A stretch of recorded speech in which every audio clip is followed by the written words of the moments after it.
Hello, you're listening to part 6 of The Wintermaker, read to you by author Jason Lee Willis.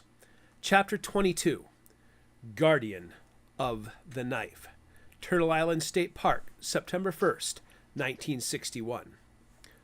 Wally Crane slipped his hand into the front pocket of his blue jeans and pulled out the Barlow pocket knife entrusted to him by one of the founding members of the Asante Lodge. If Magisi Asabakashi was right, the role was that of only a storyteller, not a warrior. If Lily Guerin was correct, the boys surrounding him were all in danger. Wally cleared his throat. On your marks, get set, go! The Boy Scouts from Pack 88 had been given 10 minutes, the hypothetical time of an impending rainfall, to collect materials for a fire-starting competition. 2 decades after being a young man serving on the USS South Dakota, he now mentored young leaders as a scoutmaster. After a summer that began with fire and blood, things had grown quiet. Nothing crept out of the shadows of Lake Manitou. Even so, we're still not ready for a coming fight. With many of the local farm boys attending the Minnesota State Fair, or vacationing with families during the last weekend of summer, only 8 boys had been able to join him at Turtle Island State Park along the northern shore of Lake Manitou. The junior high boys from both Split Rock and St. John went through short training sessions like knot tying, fire starting, knife sharpening, life-saving measures, and first aid. With Ed Nielsen, a devout disciple of Lily Guerin, he didn't have to worry about training Jimmy, but he needed to test the others. None of them took to the badges like Paul Forsberg had done several years earlier, but Wally saw potential in some of them. Brian Biff Forsberg had the same skills as his brother, but none of the charm. He was grim and bitter, more prone to hurting one of the other boys than saving one. Biff hated his red hair and freckles, but his thick shoulders and powerful arms had turned him from the butt of jokes into the bully. Rory Stewart displayed the most social charm in the group, but despite his flashing demeanor and manners, Wally could not bring himself to trust the boy from St. John, especially with his Triton heritage. He often vocally led the other boys, but whenever Wally stepped away, Rory would become verbally abusive, and they would simply ignore the loudmouth. Christopher Looning, who seemed untouched by puberty, though heading into 7th grade, proved to be a natural leader. The dark-haired boy had skinny arms and, despite wearing a tank top, had a hard time stretching the fabric across his chest. Yet, whenever Wally threw a new task at them, Chris not only soaked it up, but also helped the other boys figure out how to do it. If Wally could take Stewart's charm, Forsberg's strength, and Looning's leadership, he could have shaped a suitable member for the Asante Lodge.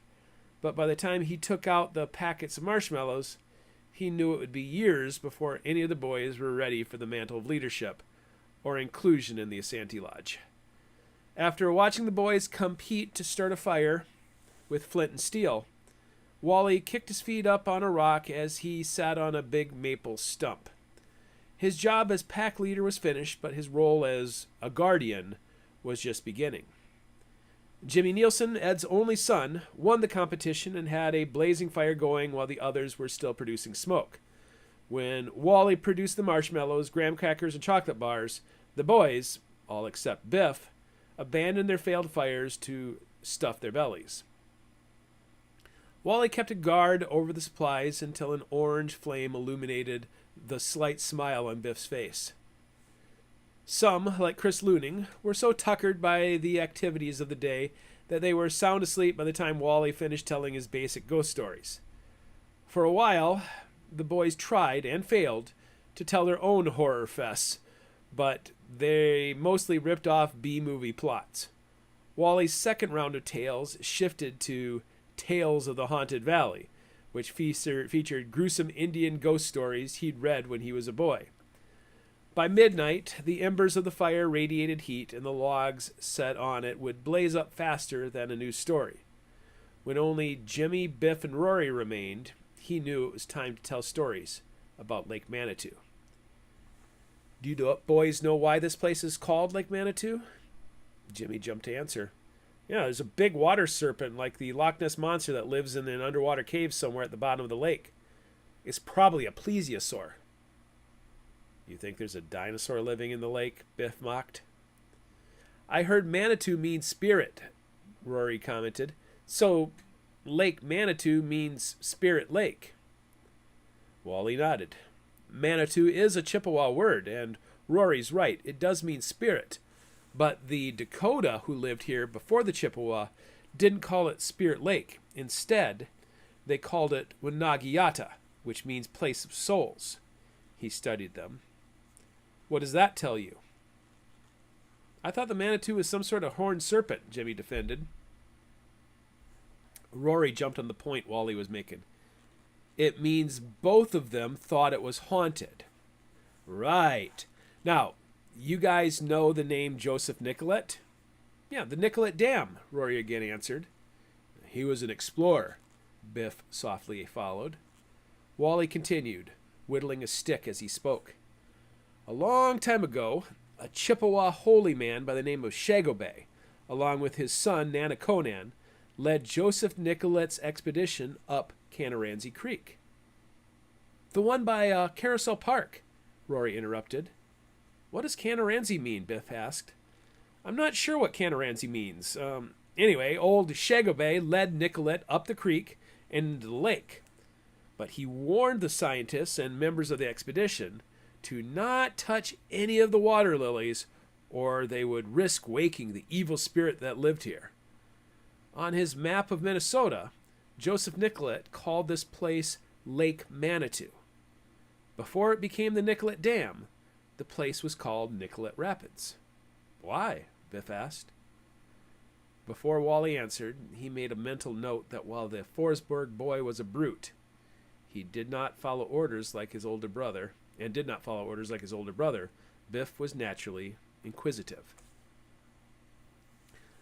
I was told all these stories by the grandson of Shagobay, who is now a very, very old man just upriver at the reservation. McGeesey is his name. If I remember correctly, Nicolet and Shagobay were trying to go up the Blue Knife River when they were abducted by pillagers, who took them as hostages and brought them up to Chief Flatmouth at Leech Lake. My dad has an old cabin on Bear Island, Biff added, only to see his fact hang awkwardly on the air. Until Jimmy asked, why is the river called Blue Knife? Well, Nicolet was a scientist who made geological notes about all the areas he traveled. Blue Earth County in southern Minnesota was named by Nicolet, just like the Blue Knife River owes its name to him. It was something to do with copper vitriol. But there's no copper around here, Jimmy said. Well, I've seen some blue ooze coming out of the rocks below Nicolet Dam, Rory commented. Did he go on his own or was he taken? McGeesey was the only one that could patrol the eastern shore, which belonged to the reservation. The western shore was owned by Triton. Before the dam covered up Nicolet Rapids, the blue vitriol was a bit of a landmark, which is what Shagobay intended to show Nicolet. The rocks by my house bleed blue and green, Biff said. My dad said that's why it's called Bleeding Rock. Wally hesitated, remembering the boys would soon be in 7th grade English with his wife, who would scold him for telling gruesome tales to such impressionable boys. But he told his next story anyways, how the evil shaman Uyipasu sacrificed 12 children, along with 12 mothers who still haunted the woods of Old Copper Road, seeking their children. He ended it by talking about how Chief Blackhorse of the Dakota personally avenged himself against the man who'd kill his mother and brothers, which seemed to take the edge off the boys. This time, all three sat there for a few minutes without question. Do you believe Lake Manitou is haunted? Jimmy asked. Wally's hands grew still. I've seen some strange things in my life, but nothing as strange as what happened to my father. Tell him what happened, Biff said. Should I be sharing this? As Santee an obscure Dakota word meaning either guardians of the frontier or people of the knife. It was a name chosen by their forebears a generation ago. This knife once belonged to my grandfather, who was the local blacksmith. When my father Kermit was just a kid, he borrowed the knife and brought it fishing with him. Do you know the spot where Sterling Road meets the gravel road that leads to Chippewa Beach? Right on the edge of the quarry, Rory answered. Right there.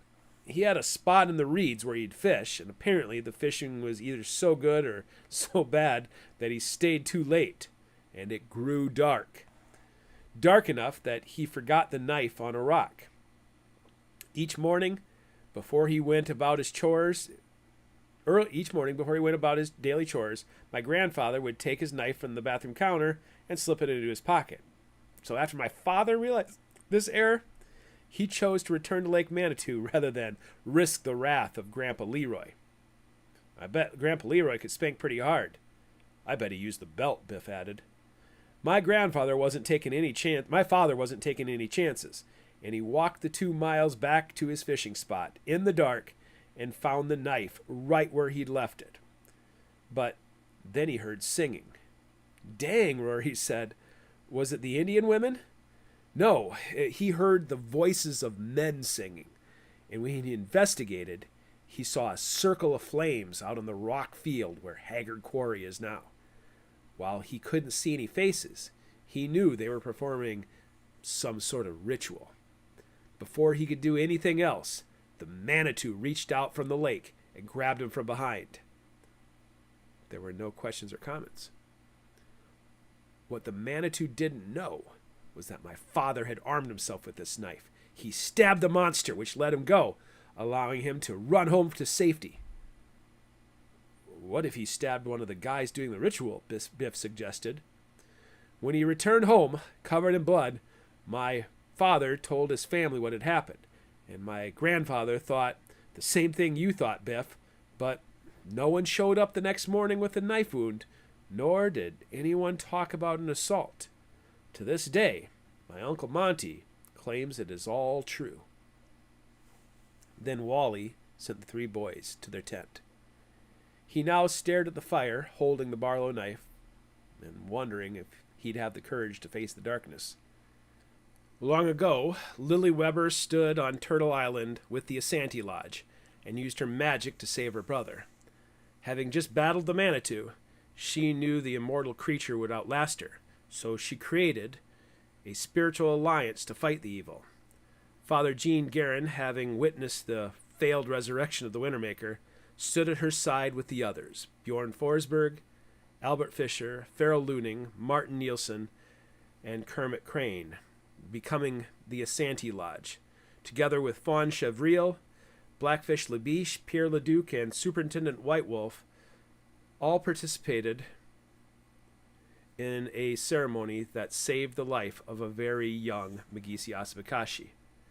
The forces of light had triumphed over the darkness.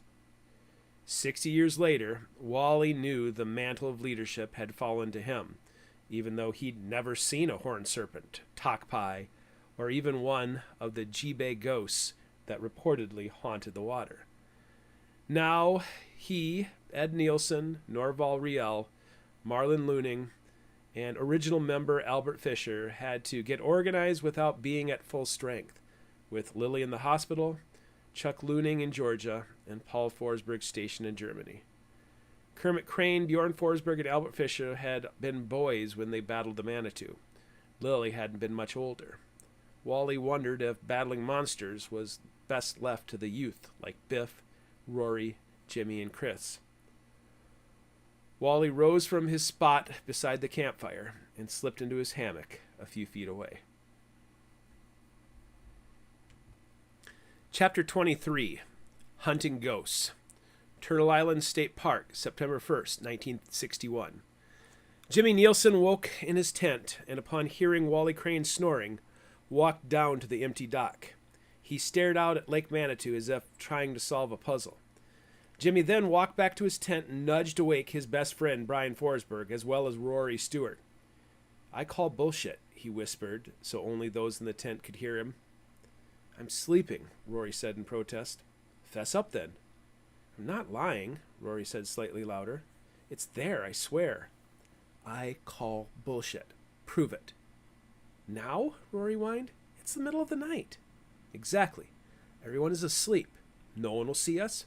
We'll paddle across the lake, jump the fence. We'll find out if you're telling the truth or not. We'll get in trouble, Biff reminded. Only if we get caught, Jimmy grinned in the muted light of the tent. Let's do it. Rory slipped out of his bag. Should we take Chris? Jimmy asked. No, he'd probably tell on us. Let him sleep, Biff said. A moment later, the three boys tiptoed out of the camp and back to the sandy beach where they'd left their canoes. In a matter of minutes, all three absconded a canoe and left behind the other scouts in the middle of the night. Rory led Jimmy and Biff from the western shore of Lake Manitou to the edge of the highway. Once at the highway, Biff took over the mantle of leadership. We'll cross one at a time. If all three of us cross together, they might see us. Stay low. The security guards might not be able to see this far. Why would there be security guards? Jimmy asked. Those machines are more expensive than some farm tractor, Rory rebuked. You go first, Big Mouth, Biff insisted. Once Rory crossed the road, Biff told Jimmy, for the record, this is stupid. After Wally's ghost stories, Rory argued that Haggard Quarry was actually a cover story for a secret treasure hunt. When Biff hesitated, Jimmy knew part of the tale might be true. After his dreams, Jimmy needed to know the truth. What's the worst thing that can happen? Jimmy asked Biff. They'll shoot us for trespassing. Oh, come on. They're not going to shoot kids. With that, Jimmy hustled across the road and jumped into the ditch with Rory. This is fun, Jimmy admitted. It's just like Guns of Navarone. Yeah, it sure is. Except I get to be Captain Mallory. You can be Butcher Brown. But he gets killed in the movie. Yeah, but he's cool. Biff can be Andrea. Almost on cue, Biff jumped into the ditch, landing on top of Jimmy, who quickly shoved him off. You're going to be Andrea. I'm Butcher. Rory's Captain Mallory. We're going to go blow up some Nazis. Andrea's a girl's name. Why can't I be Captain Mallory? Andrea gets the girl at the end, right? Yeah. So shut up and take orders. Biff pointed. There's a spot up ahead where the water has created a little ravine. We can sneak under the fence. Ready, men? Rory asked. Jimmy hesitated. What am I afraid of? Obviously, Rory isn't worried about a thing. Ready, sir. Twice hiding because of passing cars, Rory led them through the ditch and quickly found a spot where the soil was washed out from under the fence.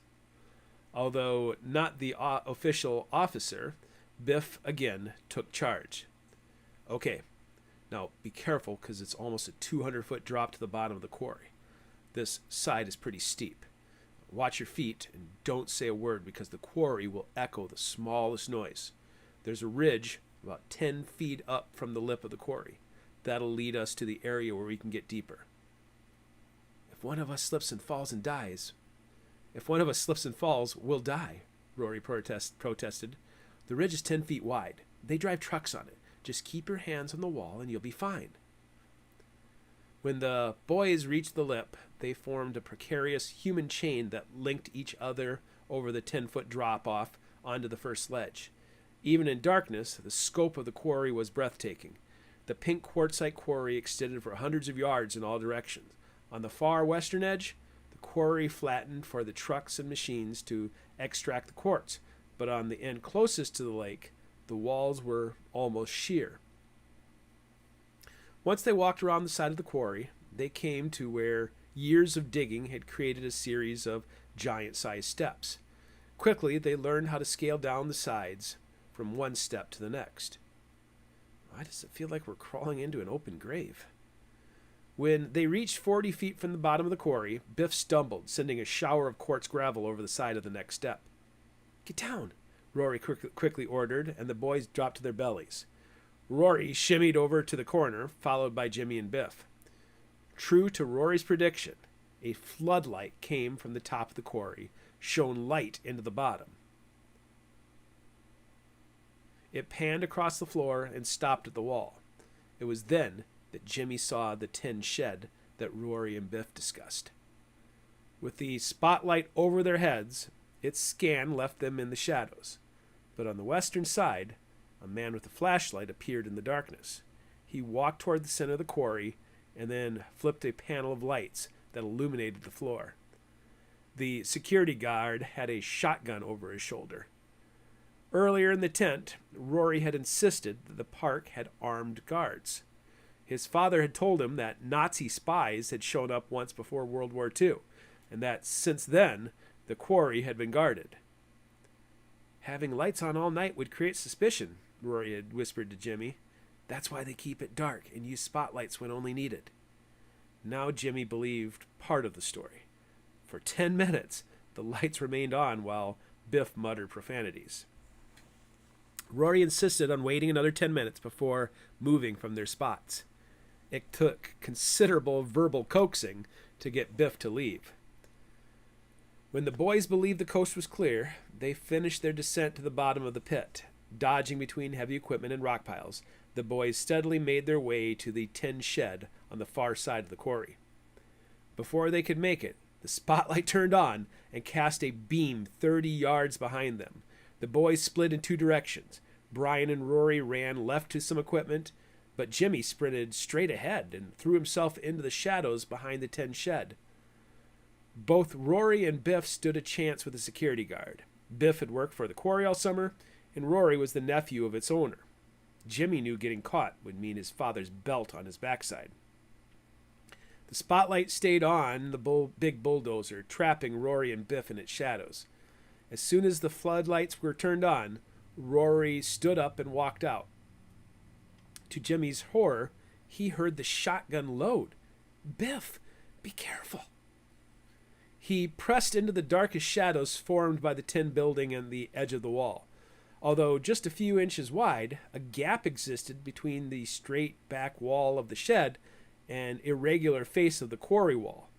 At the bottom, the shed butted right up against stone, but 2 feet up, a 10-inch gap allowed Jimmy to slide his foot into the cavity.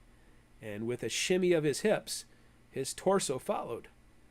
Once hidden, his hands felt the smooth surface of a sliding door and the thick floor beam of the shed. But below it, he felt the lip where a space existed. Crouching down into the space, he produced a match from a box stored in his front pocket, which illuminated the underbelly of the tin shed, built upon big metal wheels like a toy train, so they can slide it out of the way. Turning back to the quarry wall, he looked at stone at the base, but 2 feet up, just where the shed met the wall, the cavity existed. A second match revealed a tunnel. Holy shit! Rory was right. Where are these guys hiding? Jimmy entered the space head first, but backwards, using his feet to push himself. When the scraping against his head and back ended, he spun around and lit a third match. A tunnel, large enough to drive a truck through, lined up with the back wall of the tin shed. Having just climbed down from the reed-filled shore of Lake Manitou, Jimmy knew he was 200 feet below the surface of the lake and more than 150 feet below the lake bed.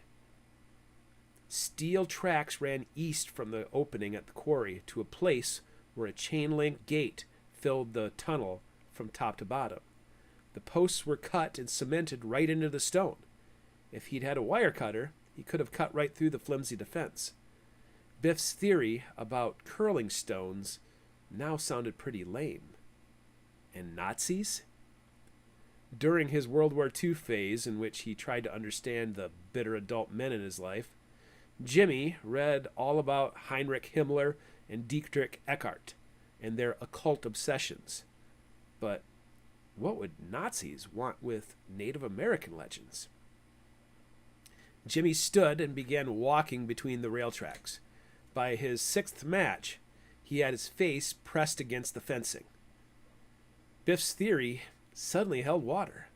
The pink quartz that filled the entire quarry abruptly ended at the chain fence, and in a hewn cavity where the rail tracks went in 3 directions, the opposite wall, 20 yards away, was a much darker stone, cut, not blasted.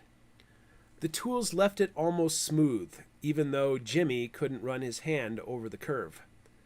The sixth match burned his fingers, and in the shock of pain, his hands became clumsy and the matchbox tumbled to the ground, leaving him blind. Oh shit, not good. Definitely not good. His hands quickly brushed over a few of the remaining matches, but without the striker on the edge of the matchbox, Jimmy desperately tried to light a match against the rough wood of a railroad tie, only to feel the head break off the match. With his second attempt, he tried snapping two matches together. In total darkness, his hands felt for the matchbox while collecting any spare match he came across. His breathing and his own heartbeat filled the cavity in his ears. The panic caused his chest to beat so loudly that it became almost an annoyance. Then the hairs on his neck stood on end. An echo of his heartbeat thumped. Not fast, but almost simultaneous. Goosebumps grew on his neck and arms, and fear climbed up his cheeks and into his ear. He heard a whisper. Is it time? Chapter 24. Family Matters. Haggard Quarry, September 2nd, 1961. Biff Forsberg knew the guards were not about to kill them, but the danger was far from over. It's just a couple of kids, a man had shouted. In the distance, a truck started. Biff stepped out of the shadows and could barely see with the bright spotlight shining on him. But as he looked around, he couldn't see Jimmy anywhere. Don't say anything about Jimmy or I'll kill you, Biff muttered to Rory as the man approached. Face down on the ground, boys. Half an hour later, Biff and Rory were in the waiting room of the office building. The four guards that had converged on them and frisked them also waited. One of them even searched the area around the tin shed but came back without Jimmy and claimed that he hadn't seen anything. The door opened and Red Dobie, not Uncle Ewan, stepped inside. Son of a fucking whore, Dobie muttered and stood over the two boys for a few moments of silent judgment. Then he plopped down in the secretary's chair and began asking questions. Rory stuck to the story that it had been only him and Biff, and after 30 minutes of questioning, Dobie called Rory's father. When Sean Stewart arrived, he unleashed his anger on his oldest son, but Biff noticed how he gave Dobie a strange handshake first, like the adults at the Sinclair family reunion had done. What the hell are you thinking? Mr. Stewart asked, then smacked Rory hard across the back of his head with an open hand. We were having an adventure, Rory tried. You're breaking the law by trespassing here. Do you want me to let these men throw you in jail?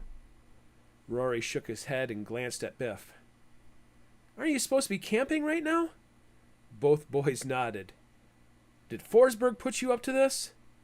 Asshole, Biff glared. Where's Jimmy? No, Rory kept his cool once again. We were pretending we were like secret agents in the Guns of Navarone. The Guns of Navarone? The men finally laughed. Is there anything I need to take care of, Red? Mr. Stewart asked. Dobie scratched his bearded chin. Forget about it. The shame is on me and my men for letting a couple kids sneak in like this. Obviously, we need to tighten things up around here. I'll make sure Rory knows his place, Mr. Stewart added. The kid knew a lot about the quarry. Do you know your own place? Of course, Mr. Stewart snapped. So, are they clear to go? Get 'em out of here. As Mr. Stewart led him and Rory to the waiting Mercedes, he smacked Rory several more times before shoving him in the back seat. I'm tempted to just bring you straight home, but then I'll have to explain things to Crane as well as your parents, Forsberg. He glanced at Biff, then Rory. So, let's be clear. This did not happen. Understand? Biff nodded. Rory nodded. Mr. Stewart sighed. Where did you boys leave the canoe? We hid it in some cattails next to the road, Rory answered. Do you boys understand that we'll never speak of this again? You'll paddle back across the lake, and when you wake up, it was all just a bad dream. It never happened. Yes, sir, Biff answered. Again, Rory nodded. The guards closed the big gates behind the car. When Biff and Rory reached the canoe, it was empty. Jimmy was nowhere to be seen. Both boys walked over the canoe. Nearby, a car engine purred. We're still being watched. What about Jimmy? Rory whispered. Biff shoved Rory forward. Just get in. Biff and Rory pushed off and began paddling, and a moment later, Mr. Stewart's car drove off. He's got to be hiding somewhere back in the quarry. Okay, all right, turn around. We got to wait for Jimmy. This is my fault. I knew better. I never should have let him leave camp. Biff was on the verge of returning to the eroded ravine when Jimmy came scrambling over the road. Okay, hurry up, get in the canoe, Jimmy said, almost out of breath. I think someone is following me. After several strong paddle strokes into the lake, Biff stopped paddling and asked, What the hell happened to you? Don't ask. Where were you? I found the tunnel Rory told us about. See? I told you, Rory exclaimed. Did you go in? There was a locked gate. Did you see the Manitou? Biff asked sarcastically. Jimmy hesitated. I don't think so. No. But I heard something. Probably the security guards, Rory said. Did they get your names? They called my dad, so yeah, they know where we are, Jimmy, Rory shrugged. But we were told that no one was going to speak of it. It's all good. So what did you hear? Biff asked. Nothing. I just hid. He's lying. What's he trying to hide? Chapter 25. David and Goliath. Turtle Island State Park, September 2nd, 1961. Chris Looning cried when he realized the source of the noise that woke him. It wasn't a monster or a ghost. Jimmy, Biff, and Rory had snuck out of camp without him. At school, his homework alliance with Biff helped him socially, but at a Boy Scouts event, he felt in his element. Being left out hurt, which is why he cried. Do they all think I'm a rat? Am I not trustworthy? When Jimmy, Biff, and Rory returned in relative silence to avoid Wally, it also felt like a slight to Chris. After sorting out his emotions, Chris wiped his tears and slipped out of his tent and took 2 steps to where Wally Crane slept. A scout must be morally straight. Jimmy and Biff failed the code. Rory, too. They were sneaky and deceitful, yet telling on them, would that be morally straight? According to the handbook, being morally straight meant living life with honesty, which they didn't do. To be clean in your speech and actions, which meant not telling lies or cursing, and to be a person of strong character, like telling on them. For most of the summer, he felt like the pariah for telling on Biff for the Rice Krispie bar incident. Is this another test of character? Am I doing this to be hurtful to them? A scan of the camp confirmed 3 things. It was still night, Wally still slept in his hammock, and his friends were either sleeping or pretending to be asleep. Then he heard some strange noise that had woken him. Sniffing. He returned to his tent and found his flashlight and slingshot. Whether rabbit or black bear, his slingshot packed enough of a non-lethal wallop to send the sniffer running. Chris glanced over at Wally and the other tents, which were illuminated in the soft glow of the dying fire. He slipped the flashlight into his back pocket, where he readied the sling in his right hand and the large rock projectile in his left.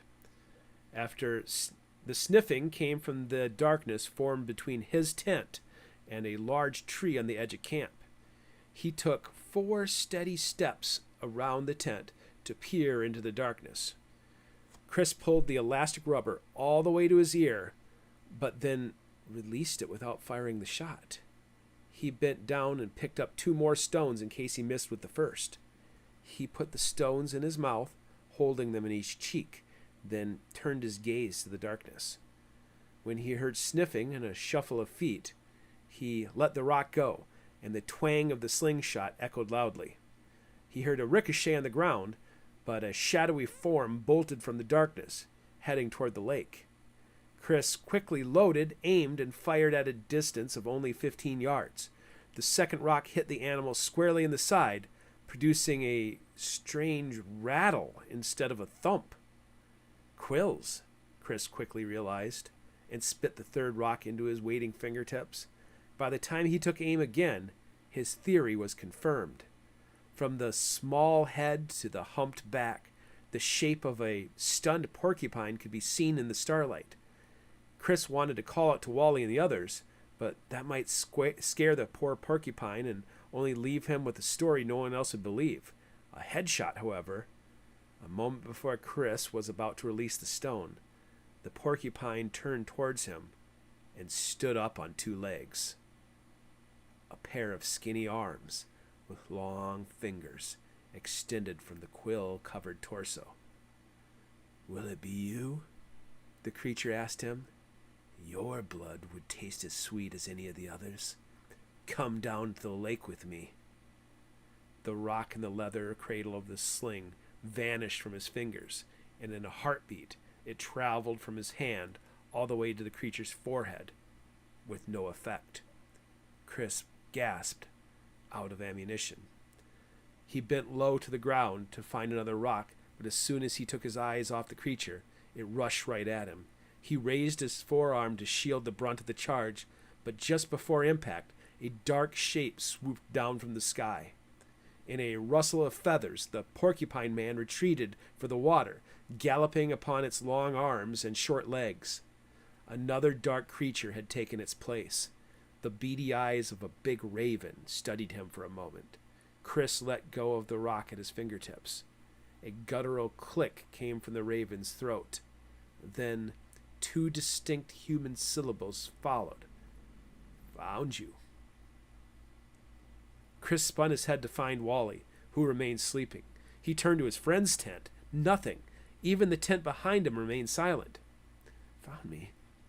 What does that mean?" Despite his beating heart, Chris settled onto his knees and heels, surrendering to the moment. "Hello," he whispered to his hero. "Is this just a dream?" "Dream," the raven uttered. The ebony bird stood almost as tall as Chris knelt. It read my thoughts. It's trying to have a conversation with me. A scout should be mentally awake. A scout should be curious. A scout should ask questions. "Who are you?" The raven growled for a moment before uttering a peculiar word. "Robin." A bird named after another bird. Weird. Chris looked past the raven for a moment to make sure the creature was gone. What was that? "Talk pie," the raven answered. Just like the stories. The little people are real. Chris reached into his front pocket to find sunflower seeds, which he tossed forward. The raven glanced at them, insulted.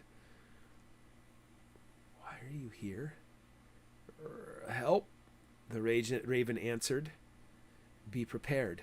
Chris felt a flutter of excitement. "Are you here to help me, or do you need help?"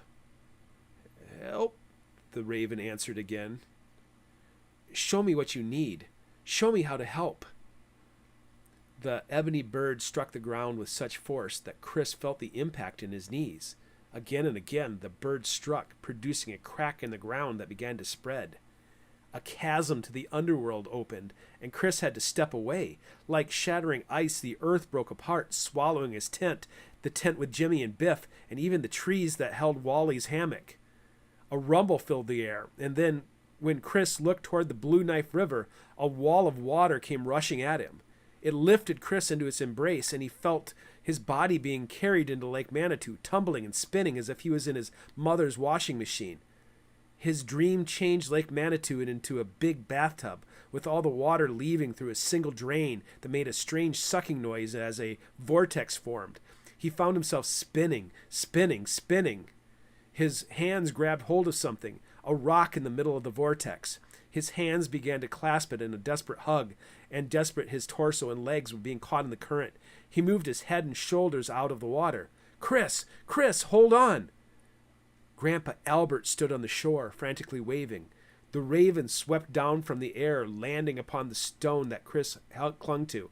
Help! The raven mocked. Help me!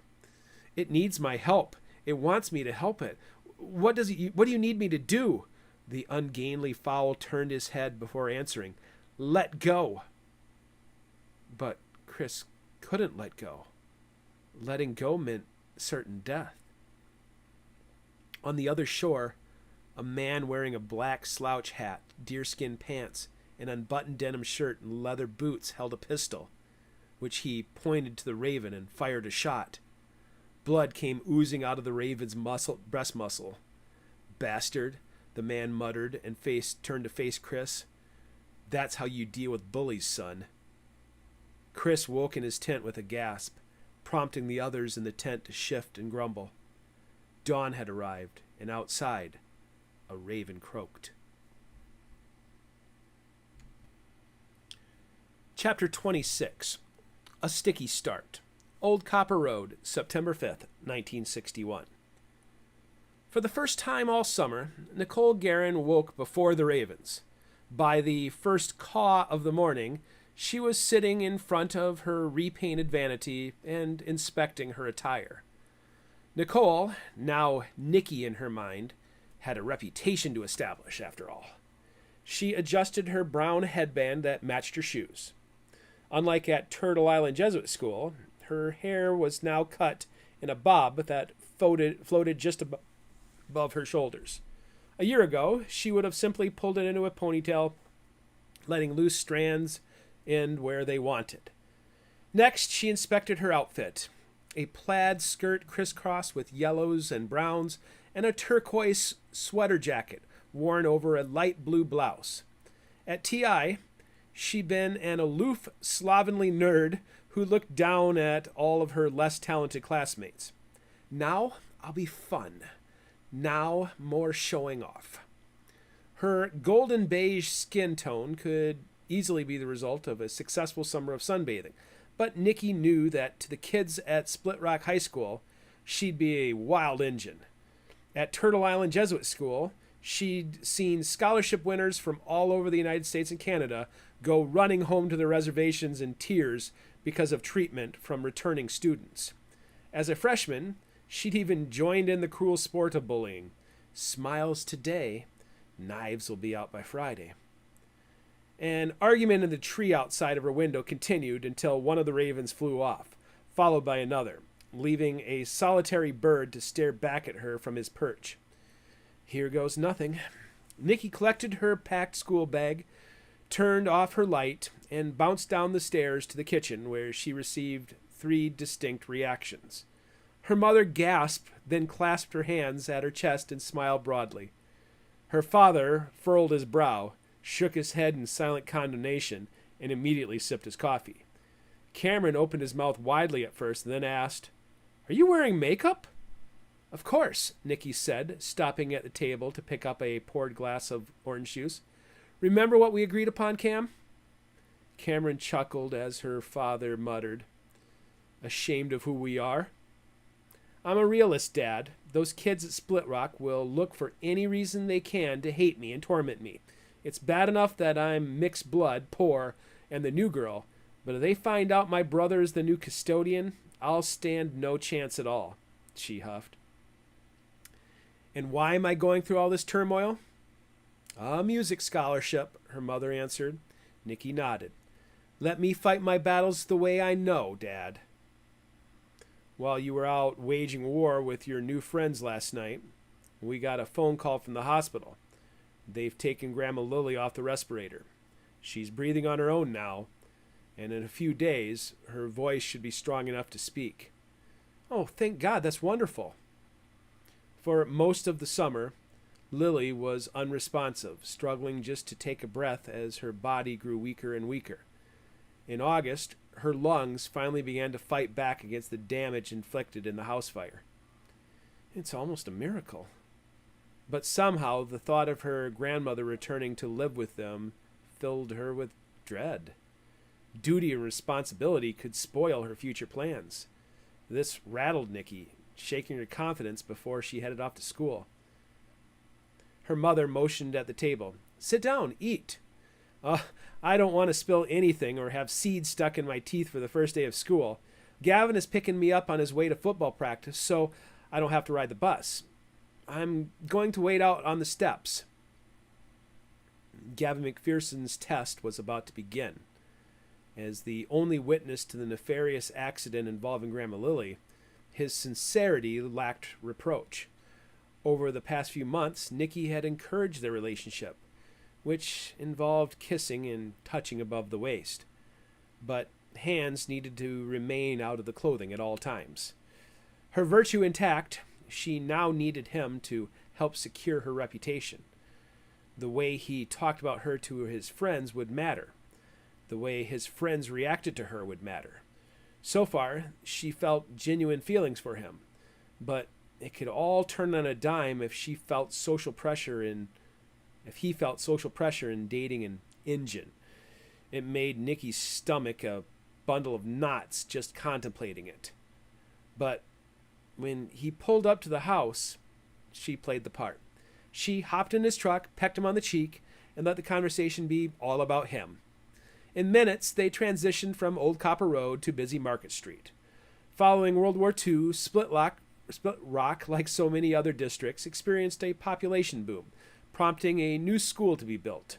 With massive financial donations from local philanthropist Albert Fisher and his business partners from Triton Corporation in St. John, the new school was built in 1952. Compared to the old stone buildings at Turtle Island Jesuit School, Split Rock Public School looked like a Manhattan skyscraper. This 3-story glass facade greeted all students, whether they walked across the parking lot or were dropped off in the horseshoe lot by the buses. Gavin drove past the cheery exterior and the big gymnasium to the sports parking lot on the south side of the building. At 6:35, there were several vehicles already parked in the 3 lots. Nicky apparently wasn't the only one nervous for the first day of school. You're going to do just fine, Gavin said after taking the keys out of the ignition. He leaned over and kissed her gently on the lips. Stand your ground, and I'll see you after morning practice. Nicky walked in through the south doors nearest the agriculture building and sports complex. The central doors remained where most kids would enter, running the gauntlet of social judgment. Nicky and Gavin had already toured the building, and she knew her turf well. Her domain, the auditorium, band, and choir rooms, was on the opposite side of the building at the north doors. Instead of going there, Nicky chose the stairs. The ascending staircase faced the grand commons and deposited her on the second floor, where the glass windows of the central offices looked out over everything. The secretaries were also preparing for the first day battles, but Nicky already had everything she needed.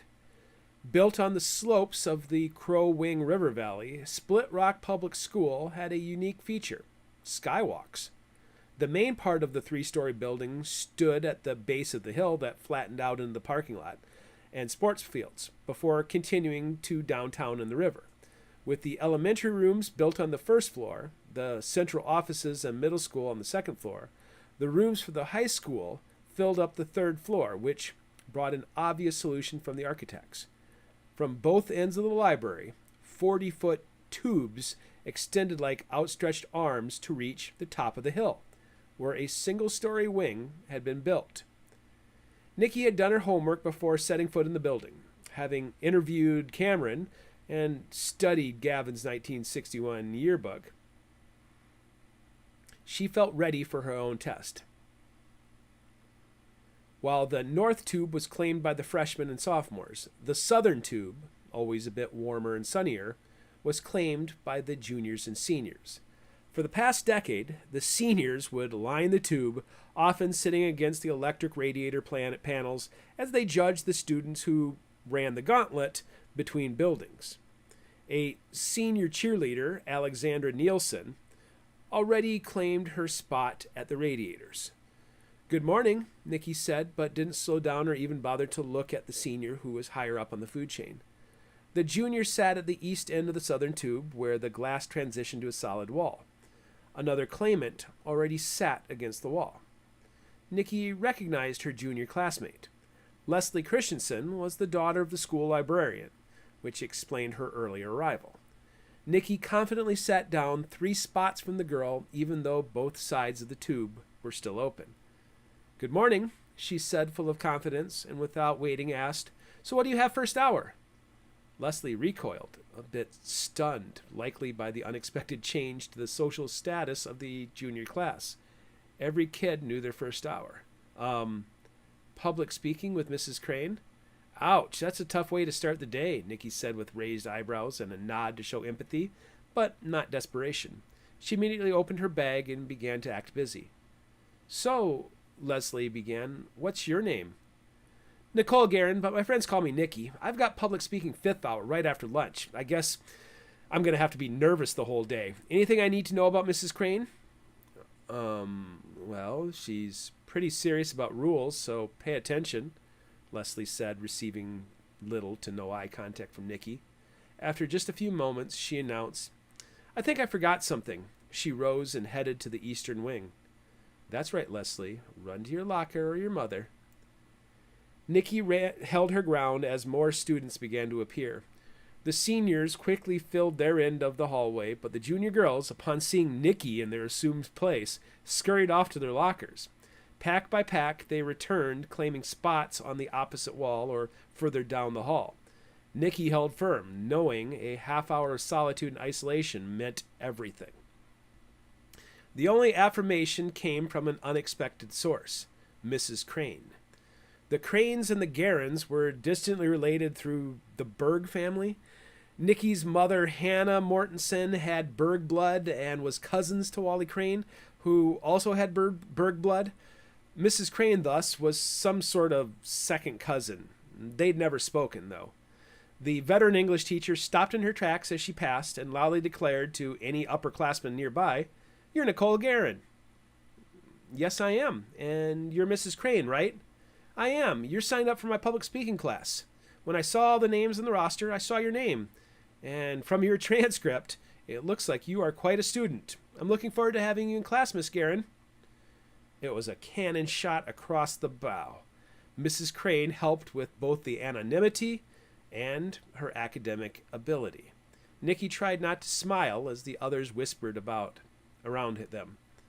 Several minutes later, 2 greasy sophomore football players walked past the seniors and to the lockers. "Gavin's coming." He'd promised to take the quickest shower possible and not to linger after morning practice. True to his word, he appeared with 4 of his football buddies flanking him. He sat down next to Nikki without hesitation, and his friends filled in around them. A minute later, all their girlfriends came fluttering in, and the social ladder for the junior class took shape, with Nikki closest girl to the seniors. Leslie Christensen returned later to claim a spot near the end of the tube. Nikki shared all 4 morning classes with Gavin, and by lunch, she'd experienced victory after victory, including sitting at the popular junior table with several other couples affiliated with football players. Then disaster struck. There were gasps, then laughter, and apologies. At least 50 kids watched with various reactions to what Gavin, of all people, did with 10 minutes remaining in the lunch hour. For Nikki, it turned into a surreal blur. From the bathroom, she heard the bell ring and pushed down the tears, deep down, and walked out with her head held high. "Nikki, I'm sorry." Just go to class and let me deal with this, she snapped loudly enough that others were certain to hear her. For a few moments, the crowd of students began to ascend the staircase, leaving her invisible. But instead of going to her locker, she had to meet with the high school secretary, who empathetically listened while Nikki explained what had happened. Within a few minutes, a plan was hatched, and kind Jane Anderson handed Nikki the pink tardy slip to excuse her to Mrs. Crane's fifth-hour class. Mrs. Crane's room was in the far southeastern corner of the upper wing, and the hall was empty as the bell rang. Just seconds later, Nikki stepped into the room full of her peers. She boldly walked across the front of the room and placed the tardy slip on the podium before pivoting around to claim an empty desk in the front row. She felt her damp blouse sticking to her shoulder and back, so she didn't lean back in her chair. It took only a glance at several of the girls to see the joy in their eyes, and a few of the guys smirked as Mrs. Crane read the late slip. The hazing had begun.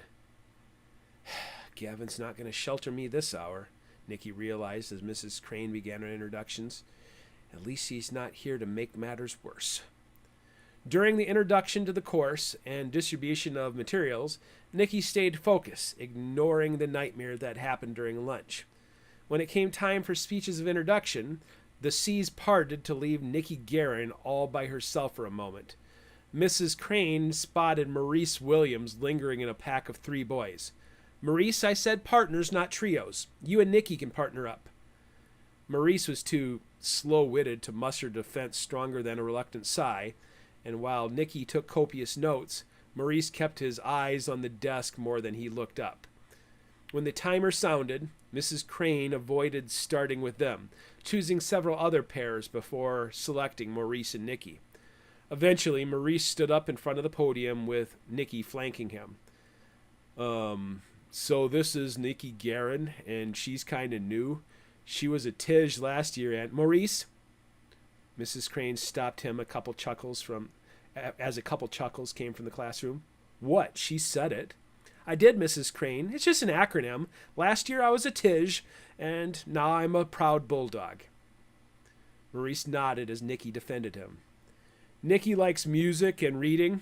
Her favorite memory from the past summer is seeing a Minnesota Twins game, and her goal for the school year is to meet new people and to get good grades and to stay dry. Again, a class burst into chuckles at Maurice's answer. But before Mrs. Crane could muster up a fierce scolding, Nikki smiled and did a little curtsy while saying, "It's true." Maurice stepped away, and Nikki stepped to the podium, still putting up poised armor. The gentleman standing beside me is Mr. Maurice Williams, and he is definitely not a Tish. His proudest accomplishments over the last 3 months is catching a 38-inch muskie at Leech Lake, and his goal for the coming school year is, and I quote, not failing public speaking class, unquote. Life had taken a swing at Nikki Guerin, and she danced around a potential disaster with Maurice. 7th hour study hall, however, proved to be much more of a challenge. Nikki had to be fierce while also fixing an unexpected problem. Mrs. Guerin had a small library of novels and magazines against her hallway wall, and after going through all 77 study hall rules, she watched from her podium to make sure each and every student either began working on their homework or found something to read. You need to earn your library privileges first, Mrs. Crane finished. Focused daily behavior will bring those privileges sooner rather than later. To set the tone, Mrs. Crane patrolled the rows for the first 10 minutes. The study hall was a mixture of 6th through 12th grade students, which meant Nikki was being watched by a sampling of the entire student body, including Gavin, who made it worse by wanting to apologize non-verbally. Nikki kept her nose in her collection of notebooks and sat in the front of row 5 with smelly Biff Forsberg and a freshman girl between her and Gavin. Beside her, Jimmy Nielsen, another neighbor, sketched pictures in his notebook. Whenever she looked up from her textbook to stretch, Gavin was staring. When Gavin's relentless focus became unbearable, Nikki walked up to the podium to request a bathroom pass, which Mrs. Crane allowed with an empathetic nod. Nikki hadn't even left the room when she saw Gavin stand up from his desk to make the same request. Luckily, Mrs. Crane denied it. Nikki did not go to the bathroom, however, and instead went directly to her locker. As promised, Secretary Jane Anderson had taken the messy jacket to the laundry room, quickly washed it, and put it in the dryer for the better part of 5th and 6th hour.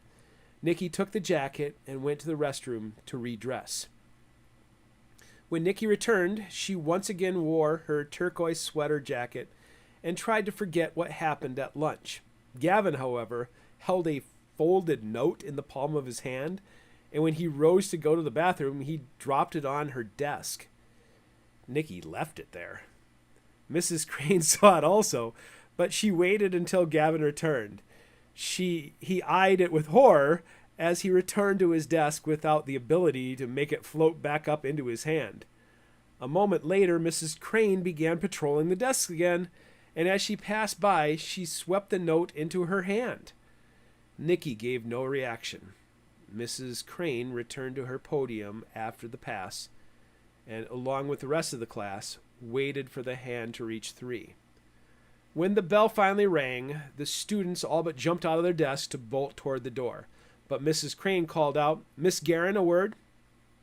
Despite the sudden flush in her cheeks, Nikki held her head high as she walked up to the podium. "Yes?" "I was surprised to learn that the girls' bathroom is now a full-service laundry. Care to explain?" Nikki did not so much as quiver a lip. "Mrs. Anderson told me she would leave my sweater jacket in the locker after it dried, and since I was only a short distance away, I checked my locker before going to the restroom. A boy at lunch accidentally spilled his lunch tray on my back when he tripped standing up. Do you want me to fetch Mrs. Anderson to verify my story?" Mrs. Crane was silent for a moment. "That won't be necessary. Is there anything else?" "That's all," Mrs. Crane said, and then handed her the note. "Don't be too harsh on Mr. McPherson." Nikki nodded in affirmation. The tests of the first day had been passed, but the rest of her junior year might not be so easy. This is the end of Part 6.